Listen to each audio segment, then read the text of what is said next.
Vraiment, si je devais conclure cette vidéo, j'ai envie de vous dire, coupez. Hello tout le monde, j'espère que vous allez super bien. Je vous retrouve aujourd'hui pour une nouvelle vidéo. C'est pas tout à fait la fin de l'été, on a encore pas mal de marge, mais j'ai voulu vous faire une vidéo axée sur comment réparer ses cheveux après l'été. Le titre est assez grossier, c'est vrai, parce que réparer ses cheveux, c'est totalement impossible. Par contre, on pourra clairement améliorer leur aspect. Première chose à savoir, c'est que le cheveu est une matière qui est morte. Donc ça veut dire que quoi qu'il arrive, vraiment, elle est irréparable. Première astuce pour un budget qui est assez économique, pensez à l'eau de riz. Alors l'eau de riz, elle est très riche en minéraux, en vitamines. L'eau de riz est une eau qui est très chargée en amidon, donc elle va vraiment avoir un côté lustrage sur la fibre capillaire. Elle va également vous aider à fortifier votre cuir chevelu, et n'oubliez pas que le cuir chevelu, tout passe par ici, mais elle vous aidera aussi à limiter les frisottis. Avec l'eau de riz, deux techniques se différencient. La première technique consiste à utiliser l'eau de riz comme un après-shampoing.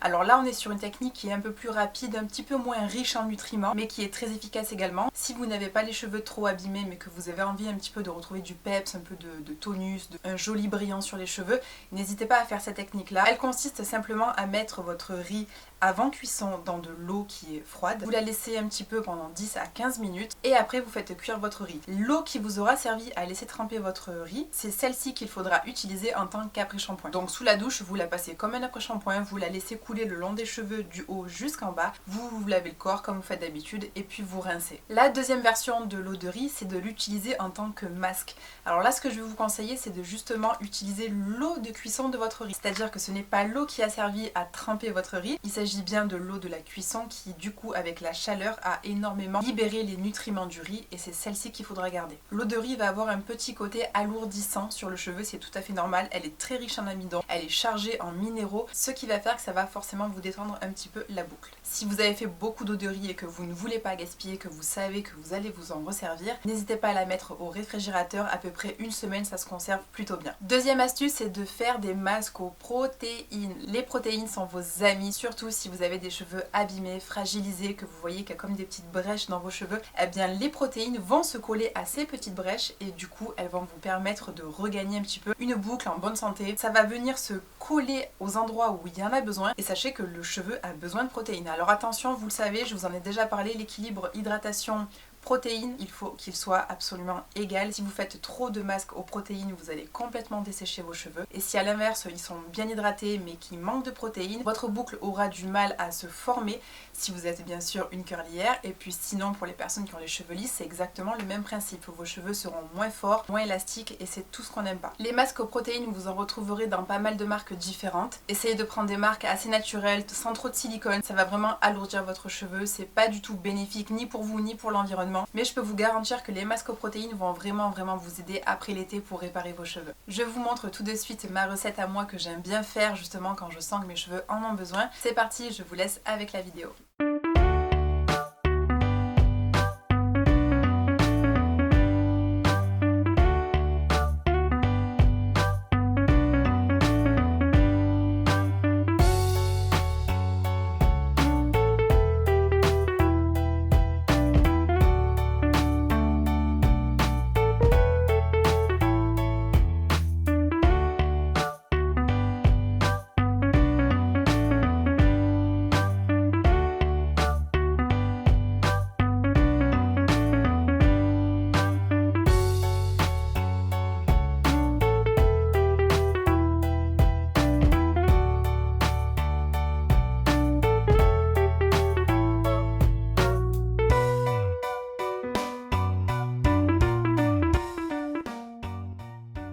Troisième astuce qui est vraiment super et qui va vous donner une brillance extrême, c'est de faire votre dernière eau de rinçage avec de l'eau du vinaigre. Personnellement, j'utilise le vinaigre de grenade que j'adore, qui est vendu sur Aromazone. Je pense que vous connaissez cette astuce-là, elle est très connue, mais franchement, elle marche du tonnerre. Elle va vous donner de la brillance, elle va vous refermer les écailles, elle va rééquilibrer le pH de votre cheveu.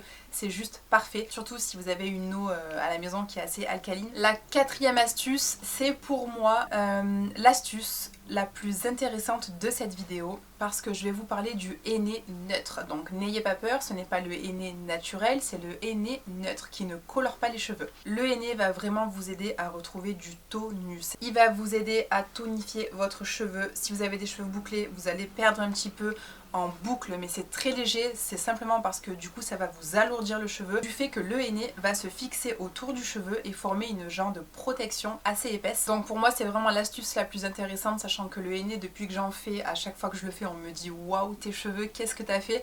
En fait j'ai simplement fait un henné, et le henné c'est vraiment magique à ce niveau là pour réparer, pour fortifier le cheveu, il n'y a pas mieux. D'ailleurs c'est très intéressant aussi avec le henné, je ne le savais pas, je l'ai appris il y a pas longtemps. Si vous avez des enfants ou que même vous êtes sujette à des lentes ou des poux dans les cheveux, sachez que le henné va vous aider à lutter contre les poux et les lentes, car en fait la lente n'accrochera pas votre cheveu, ce qui fait que en fait elle va glisser le long du cheveu à cause du henné, et donc forcément pas de soucis ni de poux ni de lente. Cinquième astuce, le gel de lin. Je vous laisse tout de suite avec ma petite vidéo que je vous épingle juste ici, je vous ai fait la recette. Le gel de lin actif, super hydratant, on n'en démontre même plus les bienfaits. Je l'ai personnellement utilisé et franchement sur les boucles elle fait des miracles, je n'ai jamais vu un gel qui est aussi hydratant sur les cheveux. Et l'hydratation, n'oubliez pas, c'est vraiment la clé. Ne pensez pas qu'à la nutrition, pensez aussi à l'hydratation de vos cheveux. Elle va vous sauver les pointes qui seront endommagées du soleil ou de décoloration, tout ce que vous avez fait, et elle permet aussi de styliser vos cheveux à la sortie de la douche, et ça on adore. Sixième astuce, de utiliser et d'abuser des bains d'huile. Les bains d'huile sont vos amis. Comme je vous disais, il faut penser à l'hydratation, mais la nutrition est super importante. Vous avez notamment l'huile de coco qui a une excellente affinité avec la nature de votre cheveu. Alors par contre, les bains d'huile, j'ai vu que pas mal de personnes les laissaient poser des nuits entières, voire des fois une journée. Ça ne sert absolument à rien. Sachez que votre cheveu prend uniquement ce dont il a besoin. Je vous conseille vraiment de laisser poser vos masques entre 15 et 40 minutes, pas plus. Au-delà, ça ne servira à rien. Il va simplement prendre ce dont il a besoin, et lorsqu'il aura atteint son quota d'hydratation et de nutrition, il ne prendra plus rien.